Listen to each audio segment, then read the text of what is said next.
Mesdames, Messieurs, fidèles téléspectateurs de Zonard Télévision, bienvenue à suivre cette tranche d'actualité sur la première zone urbaine.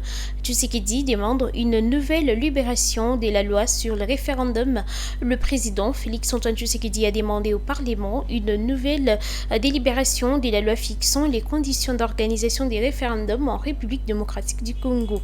Dans un communiqué publié jeudi 13 août 2026, le bureau de l'Assemblée nationale précise que le chef de l'État a saisi le président des deux chambres par une lettre datée du 2 août 2026 conformément à l'article 137 de la Constitution.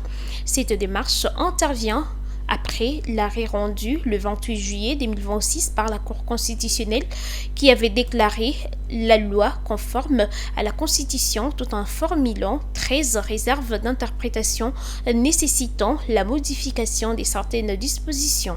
L'Assemblée nationale annonce que cette nouvelle délibération sera inscrite au calendrier de la session de septembre 2026. Elle devra notamment permettre d'intégrer les observations de la Cour constitutionnelle. Cette question intervient dans un contexte politique tendu alors que le référendum figure parmi les principales lignes rouges de la coalition d'opposition C64 dans les discussions autour d'un éventuel dialogue national. La C64 maintient la pression avant l'échéance du 15 août 2026. À l'approche du 15 août 2026, la coalition C64 maintient la pression pour obtenir l'ouverture d'un dialogue national inclusif en République démocratique du Congo. S'exprimant mercredi 12 août à Kinshasa, Dieudonné Bolenge-Tengue, secrétaire général d'Ensemble pour la République et membre du présidium de la C64, a averti qu'en l'absence d'avancées significatives d'ici cette date, la coalition tirerait toutes les conséquences politiques et pourrait relancer ses manifestations citoyennes et pacifiques. La C64 précise toutefois que le 15 août 2026 ne constitue pas automatiquement une date de manifestation. Selon Bolenge-Tengue, la coalition observe jusqu'à cette échéance une trêve afin d'évaluer le progrès vers l'organisation du dialogue. Pour l'opposition, ces dialogues pourraient notamment permettre de préserver l'ordre constitutionnel actuel alors que le débat sur une éventuelle révision de la Constitution reste au cœur des tensions politiques. La coalition affirme par ailleurs avoir renforcé son organisation interne. Une conférence des présidents tenue le 8 août à Kinshasa a notamment abouti à l'adoption d'une charte d'un code des bonnes conduites pour ses membres.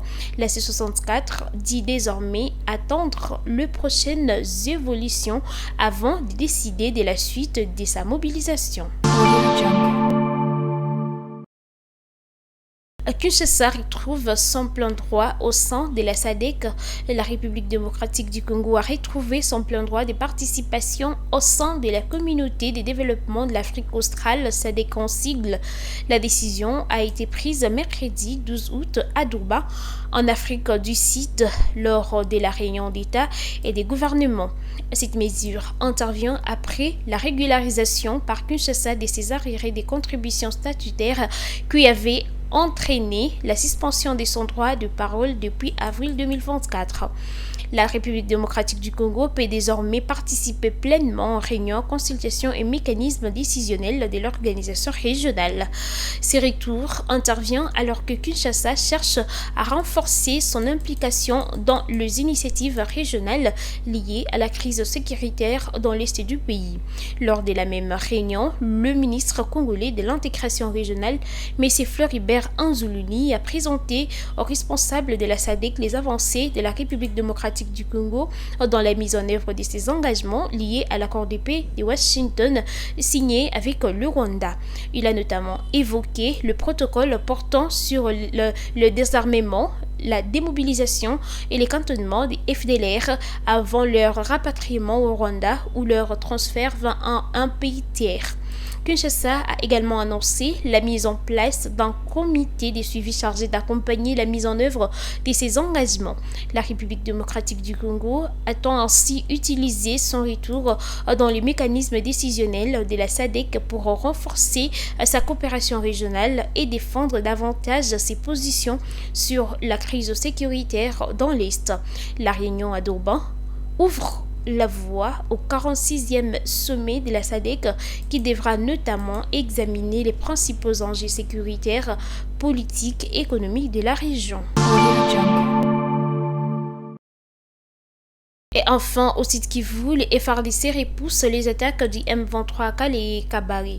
Les forces armées de la République démocratique du Congo affirment avoir repoussé les attaques du mouvement de l'F-123 contre plusieurs de leurs positions dans le territoire de Calais et Kabare au sud Kivu. Selon le major Dieudonné Kassereka, chargé de communication de la 34e région militaire et porte-parole de la Task Force, les attaques ont ciblé mardi 11 et mercredi 12 août le village de Katale et Mbananma à Kalehe ainsi que Kabulungu dans le territoire de Kabare. L'armée accuse les éléments de l'F-123 d'avoir utilisé des artilleries lourdes contre des positions militaires et des zones habitées. Elle affirme avoir riposté, permettant notamment un retour à un calme précaire dans certains villages de Kalehe. Le major Kassereka rapporte que des civils ont été victimes de ces bombardements, rappelant notamment la mort récente d'une femme et de ses deux enfants. Le bilan officiel de ces dernières attaques n'est toutefois pas encore établi, alors que des sources locales évoquent au moins 6 civils tués.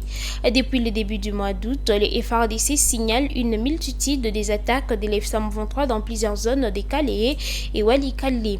Le décan rejette les responsabilités des violences. L'armée rappelle pour sa part la population à rester mobilisée et à continuer de soutenir le FARDC.